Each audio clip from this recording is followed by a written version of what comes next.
आदाब। आज के इस वजाहती तज्ज़िये में हम इस्लामी तारीख के एक इंतहाई दिलचस्प और इब्तदाई वाक़ये पर बात करेंगे। ग़ज़वा-ए बवात 2 हिजरी का ये वो वाक़या है जिसकी सबसे बड़ी अहमियत यह है कि इसमें हज़रत मोहम्मद मुस्तफ़ा सल्लल्लाहु अलैहि वसल्लम ने खुद शिरकत फरमाई। अब इस दौर को समझने के लिए न सिर्फ जंगी कहानियां काफ़ी नहीं हैं, हमें उन हिकमत अमलियों को समझना होगा जो उस वक्त पर्दे के पीछे चल रही थीं। ये तज्ज़िया दरअसल एक स्ट्रेटेजिक मास्टर क्लास है। हम देखेंगे कि कैसे बगैर एक कतरा खून बहाए दुश्मन की सफ़ों में खौफ और दबाव पैदा किया जा सकता है। तो चलिए इस सफ़र का आगाज़ करते हैं। अब ज़रा सोचिए, क्या कोई अस्करी मुहिम वाकई गेम चेंजर हो सकती है अगर उसमें तलवारें अपनी म्यान से बाहर ही ना आएं? आमतौर पर जब हम किसी ग़ज़वे का सोचते हैं तो जहन में मैदान जंग, घोड़ों की तप और हथियारों की झंकारें आती हैं। लेकिन ग़ज़वा बुअत इस तस्वर को बिल्कुल उलट कर रख देता है। ये एक ऐसी मुहिम थी जहां लड़ाई का नामो निशान नहीं था, फिर भी मकासद के एतबार से ये इंतहाई कामयाब थी। यहाँ से हमें समझ आता है कि ताकत का इजहार सिर्फ तलवार चलाने में नहीं है, बल्कि लड़े बगैर दुश्मन को अपना पैगाम और अपनी ताकत दिखाने में पोशीदा है। चलिए थोड़ा योग्राफियाई बिसात पर नज़र डालते हैं।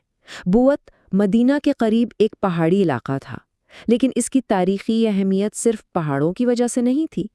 असल बात ये थी कि ये कुरैश के सबसे अहम तिजारती रास्ते पर वाक़ था। आप इस रास्ते को कुरैश मक्का की माशी शहरग समझ सकते हैं।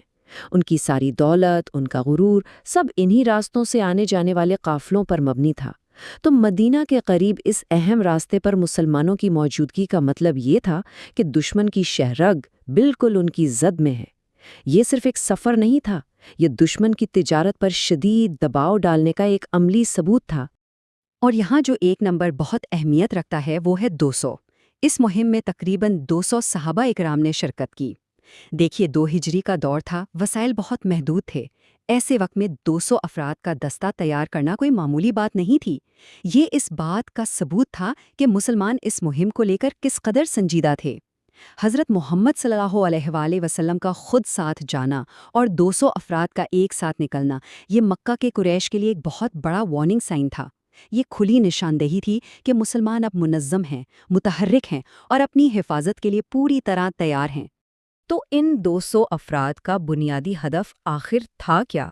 टारगेट था कुरैश का एक बहुत बड़ा तिजारती काफिला, और इस काफिले की क़ियादत कोई आम शख्स नहीं कर रहा था, बल्कि उमैया बिन खलफ कर रहा था, जो मक्का के सरदारों में और इस्लाम के सख्त तरीन दुश्मनों में शुमार होता था।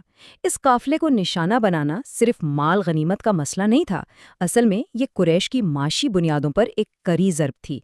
जब आप किसी कौम की अहम तरीन तिजारत को रोकते हैं तो आप दरअसल उस ताकत को रोकते हैं जिसके बलबूते पर वो आप पर हमलावर होते हैं।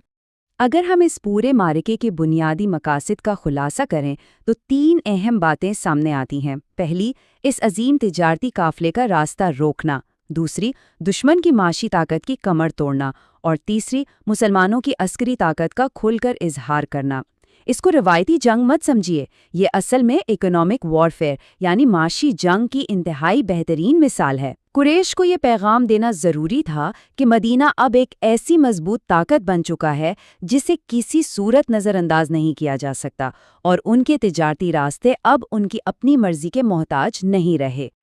और यहाँ तारीख एक बहुत ही दिलचस्प मोड़ लेती है, जो वाज़े करता है कि चीज़ें हमेशा वैसी नहीं होती जैसा हम तवक्को करते हैं। एक तरफ पूरी उम्मीद थी कि कुरैश के इस अहम काफिले के साथ एक बड़ी टक्कर होगी। जाहिर है 200 अफराद निकले हैं तो हथियार इस्तेमाल होंगे, लेकिन हकीकत में क्या हुआ? कोई जंग नहीं हुई। उमैया बिन खलफ का काफिला किसी न किसी तरह बचकर निकलने में कामयाब हो गया। अब बज़ाहिर तो लगता है कि मकसद पूरा नहीं हुआ और मुहिम नाकाम हो गई, लेकिन रुकिए, असल कहानी तो इस ज़ाहिरी नतीजे से कहीं ज्यादा गहरी और स्ट्रैटेजी से भरपूर है। इस बात को कि काफिला बच निकला नाकामी बिल्कुल मत समझिएगा, ये दरअसल एक अनदेखी फतह थी।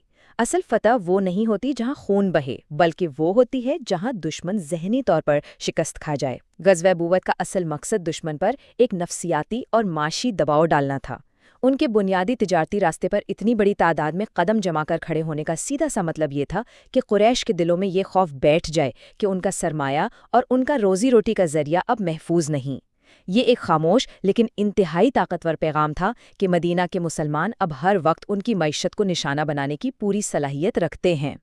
اس تجزیے کے آخر میں اپنے ذہن میں اس اہم سوال پر ضرور غور کیجیے گا، کیا اصلی عسکری طاقت صرف جسمانی جنگ اور تلوار بازی میں پوشیدہ ہے، یا پھر دشمن کے معاشی نظام کو تباہ کرنے کا خوف ہی اصل کامیابی ہے؟ غزوہ بدوہ نے تاریخ میں یہ ثابت کر دیا کہ دشمن کو کمزور کرنے کے لیے ہمیشہ خون بہانا ضروری نہیں ہوتا۔ دشمن کی تجارتی شہرت پر پکڑ اور اس پکڑ کا خوف ہی اکثر سب سے بڑی فتح ہوتی ہے۔ ابتدائی اسلامی تاریخ کی ایسی ہی بصیرت اور سنجیدہ حکمت عملی ہمیں آج بھی عالمی طاقت کے توازن کو سمجھنے کے لیے سبق دیتی ہے۔ وقت نکال کر ہمارے ساتھ شامل ہونے کا بے حد شکریہ۔